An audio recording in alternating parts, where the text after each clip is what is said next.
quiero iniciar también con el tema ¿por qué la gracia? ¿Por qué la verdad?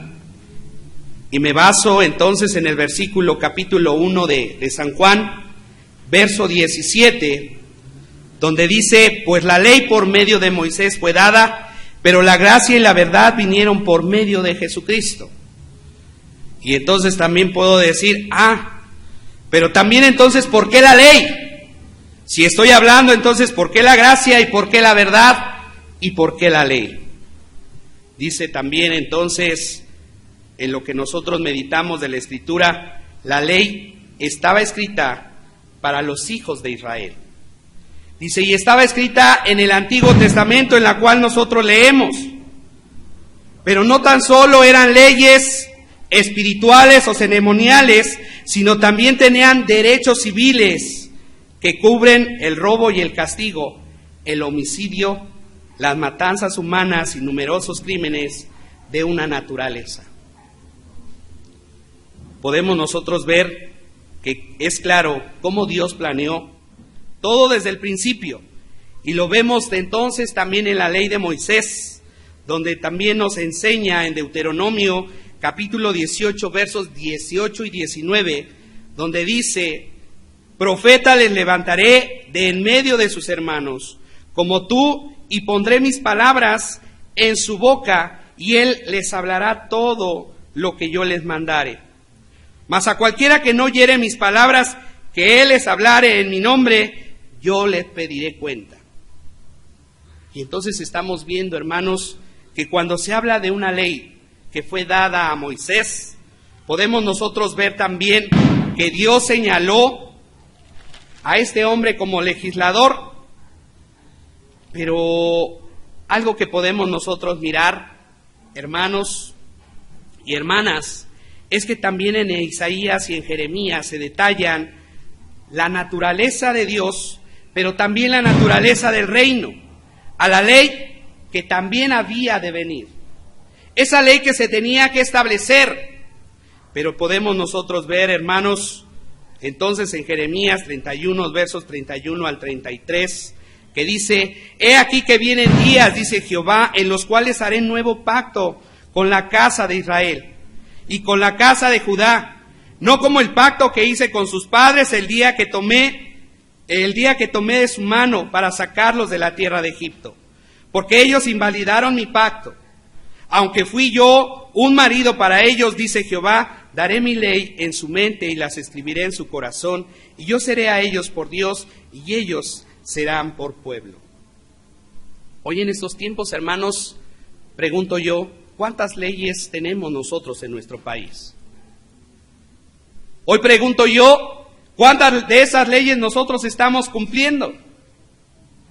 Pregunto también, los que trabajamos y tenemos a un jefe que está arriba de nosotros, de él, ¿cuántas leyes de ellos cumplimos? A veces decimos también en casa, no necesitamos tener un jefe, pero sí hay un líder espiritual dentro de nuestro hogar, que es el Padre.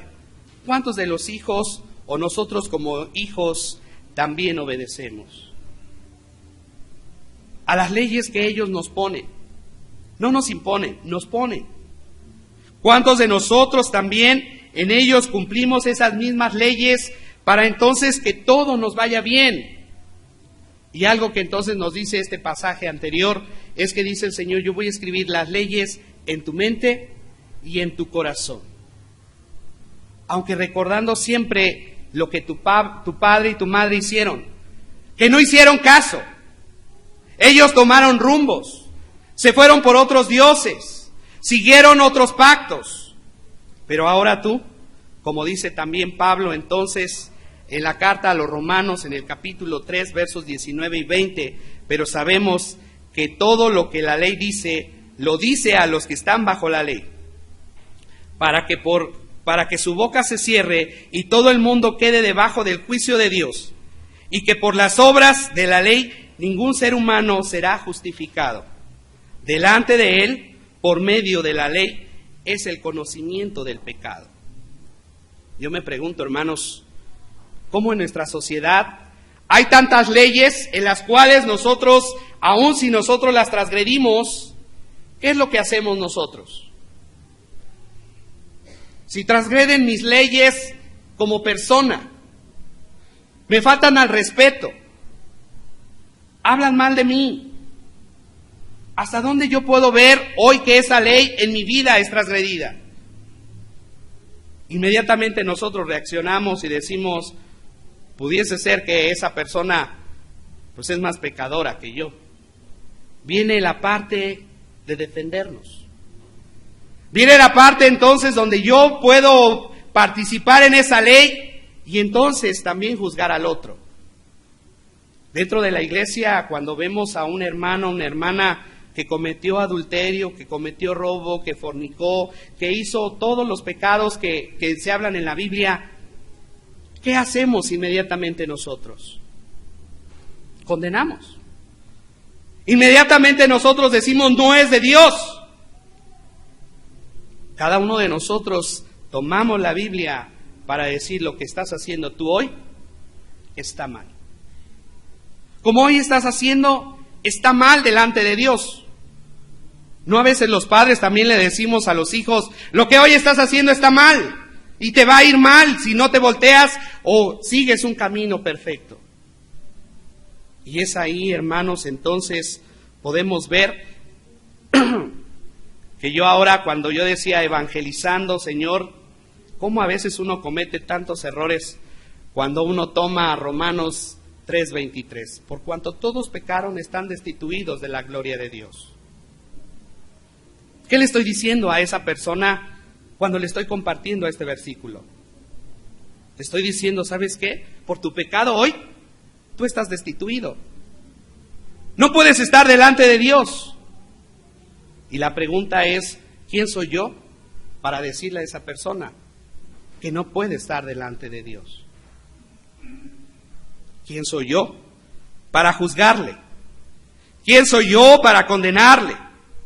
Y podemos ver entonces, hermanos, si vamos a Éxodo capítulo 32, y vemos entonces, primeramente, en el Éxodo los mandamientos que habla en el 20, donde dices, no tendrás dioses ajenos delante de mí, no robarás, no hurtarás. Pero algo que vemos en el verso 32, si nosotros leemos, hermanos, se habla ahí de qué. ¿Cuál es el título que tienen ustedes? ¿Qué dice? Del capítulo 32 de Éxodo, como título, el becerro de oro. E inmediatamente podemos nosotros decir, el pueblo de Dios hizo un becerro, ¿sí o no? ¿Y qué decimos? Es que el pueblo cometió un gran pecado delante de Dios, ¿sí o no? E hizo lo malo delante de Dios. Entonces no obedeció las leyes que Dios le estaba manifestando al pueblo de Israel.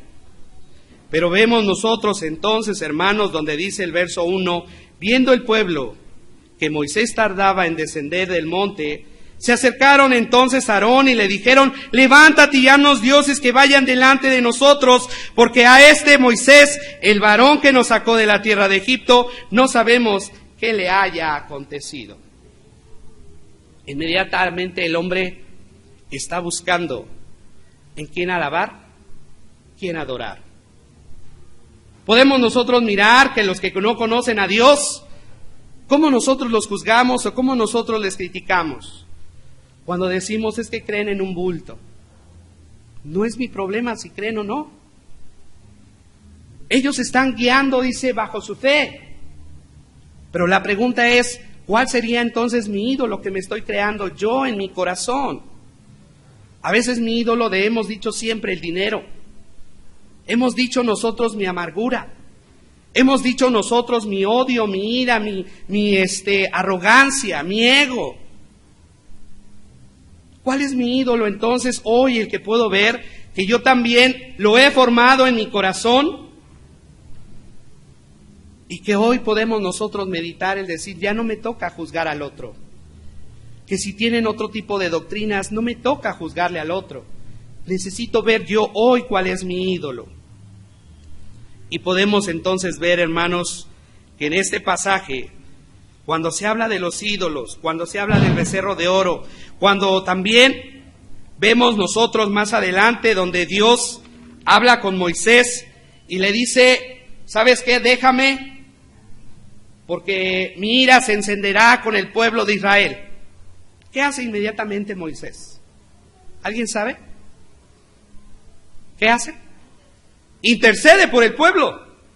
Mira, Señor, los sacaste de Egipto. Mira, tú los libraste de ese gobierno. Mira, Señor. Dice, y entonces Dios, en los versos más adelante, dice, Dios se arrepiente de su ira contra el pueblo de Israel. Pero viene lo importante. Dios no tomó juicio con el pueblo de Israel. Quien toma el juicio con el pueblo de Israel, ¿quién es? Moisés. Porque vemos también, hermanos, donde baja Moisés, escucha, dice Josué, que venían cantando y entonces decían otros, no es que vienen gritando, y dice Josué, no, es que vienen cantando, y aparece Moisés, pero Moisés dice, ve al pueblo, dice, adorando a aquel becerro de oro. Viene lo que yo podría decir un poquito incoherente. Moisés, al ver esto, ¿qué es lo que hace? Se enciende y dice su ira, agarra las tablas y entonces dice que las avienta. A ver, ¿no Dios ya se había arrepentido? ¿No ya no había enjuiciado al pueblo? Él dijo no más. Lo único que hizo Moisés es, como hombre, marcó una ley. Y más adelante dice también, ¿quiénes están con Jehová? Y todos los que se vienen con Jehová. Y luego les dice también Moisés, pues entonces ahora vayan y maten a su hermano, dice este pasaje. Y también les dice, con ellos ustedes se consagrarán a Jehová. Híjola, pero yo decía, ¿y entonces dónde quedó cuando se dice que también Jehová había perdonado al pueblo de Israel? Se había arrepentido de hacerle juicio. Y entonces veamos, hermanos y hermanas, cómo el hombre cambia, y dice Jesús, es inconstante en sus caminos. Es inconstante en sus pensamientos. Hoy puede decir, o podemos decir, alabamos a Dios, adoramos a Dios y lo amamos, pero también dice, la parte de la palabra es, no amamos al prójimo. Y es donde dice Jesús, ¿quién es tu prójimo? ¿Quién es el prójimo? Decía aquel hombre, ¿no? El samaritano. ¿Por qué? Porque le ayudó a ese hombre. Porque pasaron dos que conocían la ley y ninguno hizo nada. Y es ahí entonces, hermanos, donde podemos ver cómo el hombre practica leyes, condena al hombre, lo maldice y toma el lugar de Dios. ¿Qué con ello, con el nacimiento de Jesús? Podemos nosotros mirar, hermanos, que a veces el hombre necesita que Dios le hable de una forma, de otra, 1, 2, 3 veces, dijéramos 4, 5, y Dios nunca se cansa de nosotros, o nunca se cansa de hablar, hasta que el hombre dice le busca. Pero algo le deja al hombre en Ezequiel capítulo 18, por favor, los invito a que vayamos a este capítulo.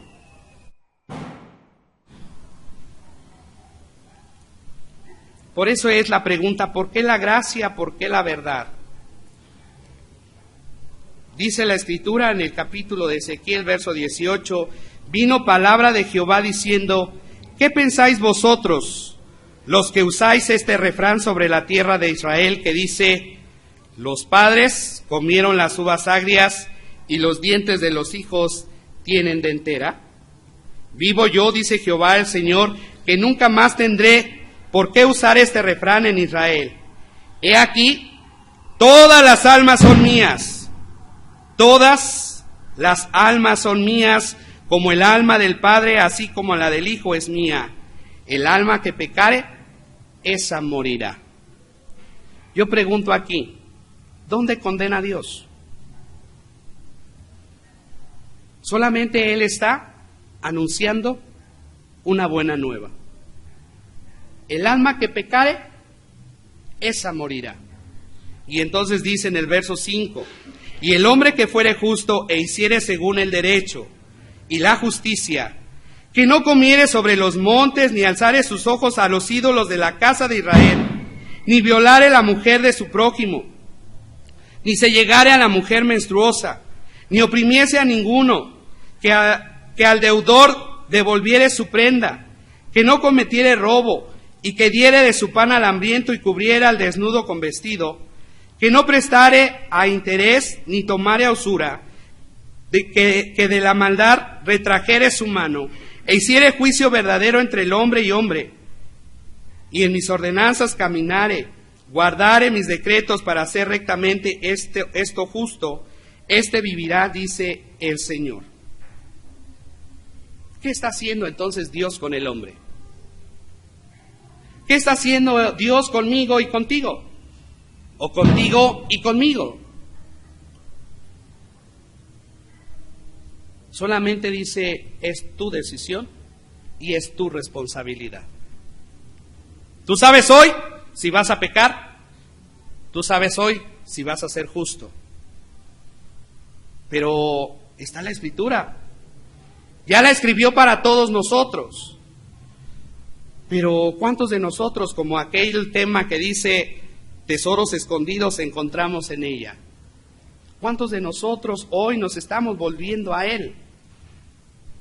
Veamos que Dios no está poniendo líderes delante de nosotros para que nos guíen, para que vayan de la mano y nos jalen. Solamente en este pasaje está dejando Dios tu voluntad, que la hagas, si yo lo puedo decir así, como tú quieras.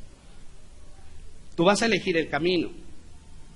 Lo único que dice Dios en este pasaje es, el alma que pecare, esa morirá. Pero bueno, viene la parte entonces, ¿por qué la gracia? ¿Por qué la gracia? Porque el hombre no entiende, porque el hombre no comprende entonces los caminos de Dios. Y entonces viene la parte importante, hermanos, donde nos muestra, hoy es, ¿por qué la gracia? En el capítulo 1 de San Juan. ¿Por qué la gracia? ¿Por qué la verdad? Dice en el verso 2 en adelante, este era el principio con Dios. Todas las cosas por Él fueron hechos y sin Él nada de lo que ha sido hecho fue hecho. En Él estaba la vida y la vida era la luz de los hombres. ¿En quién estaba la vida? En Jesús. ¿Y la vida qué era? La luz de los hombres. La luz en las tinieblas resplandece y las tinieblas no prevalecieron contra ella. Algo que me sorprende también en las cartas de Juan, en la primera epístola, dice que las tinieblas van pasando y la luz alumbra ya. ¿Qué me está diciendo entonces en la palabra el Señor a mi vida? Que hoy puedo estar en etapas de tinieblas, pero cada vez que yo le busco a Él, su gracia, su amor, su verdad, su luz, alumbra mi ser. Por eso es que venimos y decimos, Emmanuel, Dios con nosotros. Jesús, nuestro Salvador. Por eso yo les he preguntado, ¿y de qué nos salva Jesús? ¿De qué me salva a mí Jesús? Y a veces decimos del pecado. Pero la pregunta es no, hermano. La respuesta es no. Te salva de ti mismo. Porque a veces también en su momento no sabes elegir. Dios nos ha dado un libre albedrío. Y te ha enseñado lo bueno y lo malo.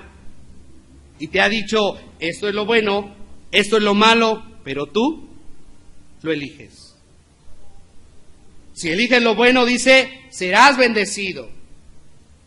Tu vida se prolongará en esta tierra.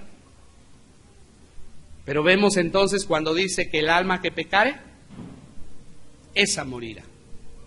No está condenando. Solamente también nos está informando a cada uno de nosotros. Y vemos entonces también donde dice, verso 9, aquella luz verdadera que alumbra a todo hombre venía a este mundo. En el mundo estaba y el mundo por él fue hecho, pero el mundo, ¿qué hermanos? ¿Qué hermanos? No le conoció, a lo suyo vino. ¿Qué será eso a lo que vino Jesús hoy? A salvar, a enseñar esa verdad a tu corazón y a mi corazón. Hoy, ¿cómo estamos? Vemos que hoy en estos tiempos el hombre hasta, ¿en qué momento puedo yo decirlo? ¿En qué momento se da cuenta que pecó? Aquel que no tiene a Jesús. ¿En qué momento se da cuenta que pecó? No todos los hombres se dan cuenta aún estando, dijéramoslo así, en la cárcel. Cuando están en la cárcel, veamos cómo mucha gente a veces llora porque sabe lo que se vive ahí dentro, ¿sí o no? Muchos no quisiéramos estar ahí adentro porque hemos sabido tanto de lo que se sufre ahí. Pero también entonces viene a tu mente a darte cuenta que lo que hiciste estuvo mal. Hoy no estamos nosotros en una cárcel, pero Jesús, ¿cómo habla o puede hablar hoy a mi corazón de lo que estoy yo haciendo? La gracia, la cual dice Él me la ha dado. Y siempre decimos, ¿qué es gracia? ¿Qué es gracia? Decimos, es un regalo. Pero ese regalo, dice, nos los ha dado a nosotros, ¿para qué? Para salvarnos. Para que tú y yo, entonces busquemos también el camino de Él. Y hoy podemos meditar, hermanos, que entonces aquella luz verdadera que alumbra en este mundo, dice, en el mundo estaba y el mundo por Él fue hecho, pero el mundo no le conoció, a los suyos vino y los suyos no le recibieron. Tuvo que trabajar entonces con un hombre, Nicodemo. Tuvo que trabajar entonces con un hombre, dice, principal, o uno de los principales, ¿de dónde? ¿O de qué? De la ley. Que conocía la ley. Pregunto yo, ¿tú y yo conocemos la Biblia? ¿Sabemos lo que dice la Biblia? ¿Entendemos lo que dice la Biblia? Y si dijéramos no, pues sí, la conocemos, pero fulanito, menganito, no la cumple tal cual es. No la hace solamente como decimos, ¿no? A veces, diría también Juan, a veces lo hacemos parloteando. Solamente hablamos y decimos, pero realmente la ley o la escritura no la cumplimos. Y entonces viene también a Jesús a explicarle solamente a Nicodemo, si el hombre no nace de agua y del Espíritu, ¿qué va a pasar? No puede entrar al reino de los cielos.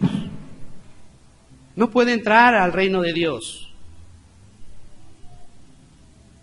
Y entonces podemos ver, hermanos, que cuando Jesús se manifiesta en esta tierra, crece y se nos muestra a nosotros.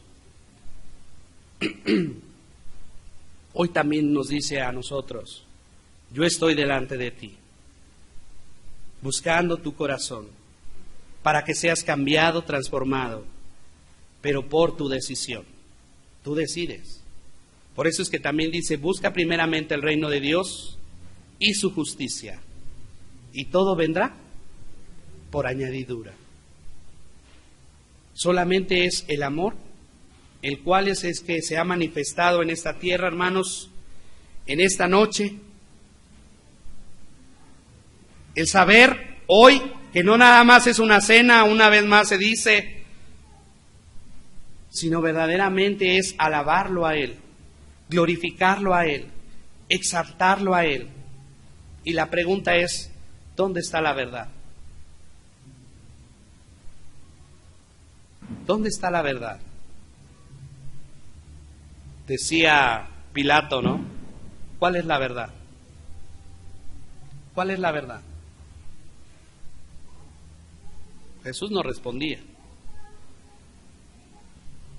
Porque dice, es donde tú y yo tenemos que irla encontrando paso a paso.